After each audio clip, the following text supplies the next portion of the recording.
सच्चा स्वर्ग है जहाँ अहंकार नहीं, जहाँ इच्छा नहीं, वो सच्चा स्वर्ग है। कितना भी आजमा के देख लो। आई अब क्लियर हुई। प्रारब्ध कर्म, संचित कर्म और क्रियमान कर्म जो है वो आज हम रहते हुए ग्रस्त में जो अभिमान करते हैं, अरे मैं कमाता हूँ तो खिलाता हूँ, अरे इन सब का भी नसीब तुम्हारे जेब में आता है। ऐसा नहीं है कि तुम खिलाते हो, इनका नसीब तुम्हारे जेब में आता है तब ये खाते हैं। हर एक अपना अपना नसीब खाता है। पर अगर मैं अभिमान करता हूँ, मैं खिलाता हूँ, मैं न होता तो कौन करता, देख के आओ भगवान को, बड़ा तुम अंदर में ऐसा समझता है। ये क्रियमान कर्म बहुत सारे हम लोग लाइन में बना जाते हैं, पर ये हमारे टोटली अभिमान से बनते हैं। अगर हम अहंकार करते तो ये कर्म बन जाते हैं। आई बात ध्यान में? जी, थैंक यू। क्लियर हो गया पूरा? जी हाँ, ठीक।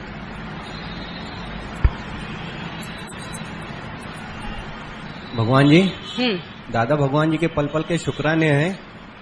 पहले जो हमने संसार में क्रोध वगैरह किया उसके कारण संबंध खराब हो गए थे, अभी इस राह में आ गए हैं तो सबसे माफी मांगते चलते चल रहे हैं। तो ये कभी कभी ये भी लगता है कि हमारा ईगो है, तो उसका थोड़ा निवारण कीजिए। कैसे पता चलता है तुमको? और माफी क्यों मांगते हो? क्या करते हो जो माफी मांगते हो? भगवान जी, जो पहले क्रोध किया हुआ है उसके कारण संबंध खराब हो गए थे। अच्छा अच्छा, हाँ ठीक है, भले माफी मांगो, ऐसी कौन सी बात है। पर आराम से फिर उठ के खड़े हो जाओ समत्त योग में। जो ये है सो मैं हूँ, अहंकार ने किया ना। जैसे नौकर गलती करे तो नौकर की डायरी में लिख दो, मालिक हो तुम, तो मालिक हो के चलो। तो गलतियां तो हम सबसे होती हैं, पर गुरु के पास आके जब हम बता देते हैं अभिमान से गलती हुई या इच्छा से, ये भी अब पता चलता है ना। अहंकार से हमने क्रोध किया तो मेरे से गलतियां हो गई, रिश्ते नाते हमारे फीके पड़ गए। अब फिर माफी मांग के जोड़ लेते हैं रिश्ते नाते, पर ये न समझना ये रिश्ते नाते सदा जुड़े रहेंगे। ये देखने में बड़े जुड़े जुड़े नजर आते हैं, मगर जुड़ता नहीं है कोई भी। जुड़ने का एक ही रस्सी है, भगवान से हमारी डोरी है बंधी हुई, हम वहां जुड़े रहते हैं, बाकी और हम कहीं नहीं जुड़ सकते, है ना। वहां जोड़ हमारा है। अगर माफी मांगते हैं कोई बड़ी बात नहीं है, पर आगे फिर उठो।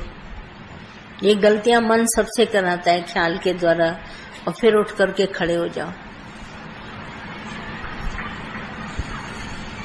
हाँ, और कोई प्रश्न? भगवान जी, जैसे कहते हैं कि ज्ञान अग्नि दग्धे कर्म, हाँ। ये अवस्था कब आती है? ये अवस्था कब आती है? रोज हो रही है अवस्था, कोई एक दिन नहीं आती कि आग जली। जैसे आप सत्संग में आते हैं ना सत्संग में, तो ज्ञान अग्नि जली रही है, तो वहां आके आपको समझ मिलती है कि मैं नहीं करता हूँ, करता है भगवान। ऐसा होता है ना, समझ मिलती है ना। तो आपने जितने आज कर्म किए वो दग्ध हो गए, फिर कल की कल हो गई, परसों की परसों हो गई। ज्ञान अग्नि तो जली रही है और कर्म भी दग्ध होए जा रहे हैं। हमको सही समझ मिल रही है कि मैं करने वाला नहीं हूँ, मैं अकर्ता हूँ, करने वाला भगवान है। कुदरत प्रकृति के द्वारा सब हो रहा है, मैं नहीं करता। ये समझ भी साथ में मिलती है, और अग्नि जली हुई है, हम कभी इसको बुझाते ही नहीं है। हर जगह ज्ञान अग्नि, जहां जाते हैं आप ज्ञान अग्नि जलाइए और कर्म डालते जाइए। मैं नहीं भगवान तुम, मैं नहीं भगवान तुम, डालते जाओ कर्म। और बोलिए बोलिए। शुक्राने भगवान। ज्ञान में आते आते पता तो पड़ रहा है भगवान, फिर भी ऐसे लगता है कहीं ना कहीं आसक्ति है। अभी मैंने बोला, अगर आप अमानत रखिए किसी की तो चोर बनेंगे ना, तो आसक्ति भी होगी। आसक्ति को तुम्ही ने जन्म दिया, पर मेरे पास जो कुछ है सब भगवान का है, मैंने ये बात पक्की कर ली। अब मैं किससे मोह निकालूं बताओ? आप सभी भी मेरे को मिले हैं तो भगवान के हुक्म से मिले, है ना। तो आप सभी भी भगवान के हुक्म से, मैं भी आपको भगवान के हुक्म से। तो चोरी से खत्म हो गया ना हमारा। मैं कहूँ नहीं मैं इनको बुला के लाई, मैंने इसको ज्ञान दिया, मैंने इसको ऐसा दिया, तो चोर बनेंगे, फिर मोह पड़ेगा। शिष्यों में भी बड़ा मोह पड़ जाता है। अगर कहेंगे भगवान की अमानत है तो चलते चलेंगे। चोरी से बचिए। जो कुछ दिया है भगवान का है और भगवान का ही रहेगा सदाई, मेरा कुछ नहीं। जब मेरा कुछ है ही नहीं तो बात खत्म। फिर हम न मोह में फंसेंगे, न राग द्वेष में, न ईर्ष्या में, न चोर बनेंगे। न चोरी करो, न चोर बनो। बनोगे तो मार खाओगे। ये सब चोरी की तो मार खाए। बच्चे भी कहते तुमने ऐसा किया, औरत भी कहेगी तुमने ऐसा, माँ बाप भी कहेंगे तुम, अरे मैंने क्या किया।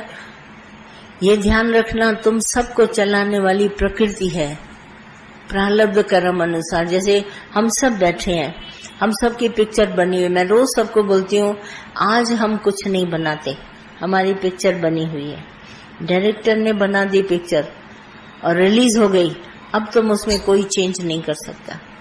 सबकी हमारी प्रारब्ध कहो, पिक्चर कहो, कोई भी हमारा कर्म कहो, सब बना हुआ है। आज मैं कुछ भी बदल नहीं सकता, और अगर मैं चेंज कर सकता हूँ तो मैं हर हालत में खुश रह सकता हूँ। पिक्चर जाते हैं एंटरटेनमेंट देखने के लिए, न कि रोने धोने के लिए। कितने लोग होते हैं पिक्चर में जाके रो आते हैं। अरे आया है देखने के लिए, मन को बहलाने, रोता क्यों है। जैसी भी लाइफ की पिक्चर है हम लोग खुश होते हैं, बहुत अच्छा भगवान, बहुत अच्छा, वेरी गुड वेरी गुड, चलते जाते हैं। इसमें क्या है, आज हम अपनी जिंदगी से बदल नहीं सकते कुछ भी। कर्म का फल जरूर निकलेगा। मेटे तो समर्थ है, इसलिए समर्थ है क्योंकि जो भी कर्म का फल निकलता है, गरीबी अमीरी जो भी हो, भगवान वाह वाह तुम्हारी तरफ से आया है, बहुत अच्छा बहुत अच्छा, ऐसे करके चलते हैं। पर खेल पहले बना हुआ है। छोटे छोटे मिसाल है। राजा दशरथ जा रहे थे कैकेयी रानी के साथ सैर करने के लिए, तो रास्ते में राजा दशरथ को नींद आ गई, सो गया रथ में। जैसे आप लोग कार में, हवाई जहाज में, ट्रेन में सो जाते हैं, ऐसे राजा दशरथ रथ में सो गए। अब रानी साथ में थी, उसने कहा राजा सो रहे हैं और इसकी नींद न खराब हो, तो देखा उसने रथ का पहिया निकलने वाला था, तो इसने क्या किया, उसको उंगली से बचाया कि रथ का पहिया न निकले। अगर निकलेगा तो झटका लगेगा रथ को और राजा की नींद खराब हो जाएगी। तो उसको उस समय समझ आई, उसने कहा मैं रथ के पहिए को गिरने से बचाने के लिए उंगली डालती हूँ। इसने उंगली डाली, इतने में राजा दशरथ खुद ही जगे, तो उसकी उंगली में खून देखकर पूछा कि क्या बात है, तो बोला कि ऐसे आपको नींद आ गई और रथ का पहिया निकल रहा था, अभी हम उतर रहे हैं रथ से और उसकी वजह से मैंने उंगली डाली। तो राजा सेंटिमेंट्स में आ गया, उद्वेग को प्राप्त हुआ। बोला रानी इतना प्यार करती है मुझसे और मेरी नींद न बिगड़े, इसने इतना ख्याल किया कि रथ में वो डाल दिया उंगली। ये तो बहुत हो गई, जैसे नहीं कोई अक्कन छक्कन उस पे हो जाता है, राजा दशरथ पे हो गए। अब सेंटिमेंट में जो पकड़े गए तो राजा दशरथ ने कहा मैं तुमको 2 वर देता हूँ, क्योंकि मेरे रघुकुल की रीत है प्राण मेरा चला जाएगा पर मेरा वचन सिद्ध होगा, वो नहीं जाएगा। तो बोला कैकेयी तुमको 2 वर देता हूँ इस बात के ऊपर, तुमने जो कुर्बानी करी है, और ये 2 वचन मेरे रखना, जब तुम्हें जरूरत हुए तो मेरे से मांग लेना। हो गई, कहानी बन गई, है ना। और उधर राजा दशरथ एक बार जंगल में जा रहे थे, ये दूसरी है साथ में। राजा दशरथ जंगल में जा रहे थे तो इनको शिकार का बड़ा शौक था।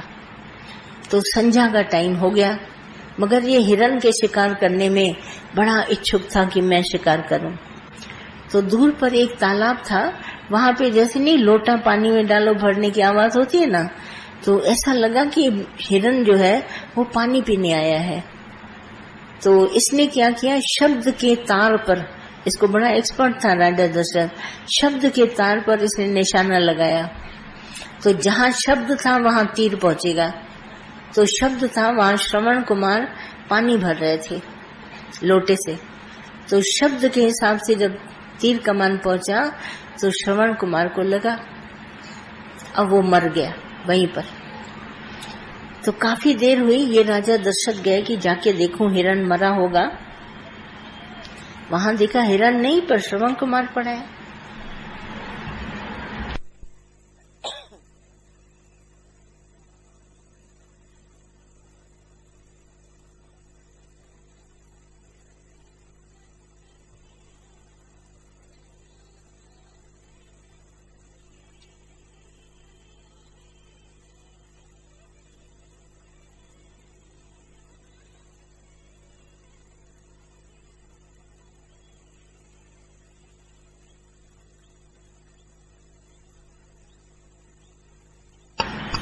तो राजा दशरथ ने देखा श्रवण कुमार पड़ा है वहां, हाथ में लोटा।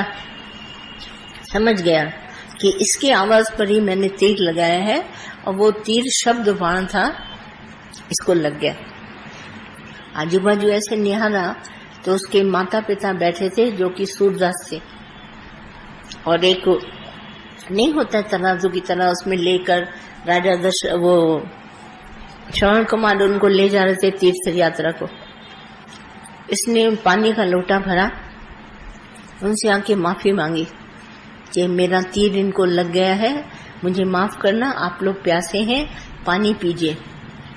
तो उसके पिता ने उसको श्राप दिया, बोला मेरे बेटे को तुमने मारा और बिना देखे हुए, तुमने पशु का ध्यान किया मगर वो मेरा बेटा था, अब तुम्हें इसका फल मिलेगा। जैसे मैं तड़प तड़प के बेटे के लिए मर रहा हूं, ऐसे तुम भी मरेगा। ठीक है। अब ये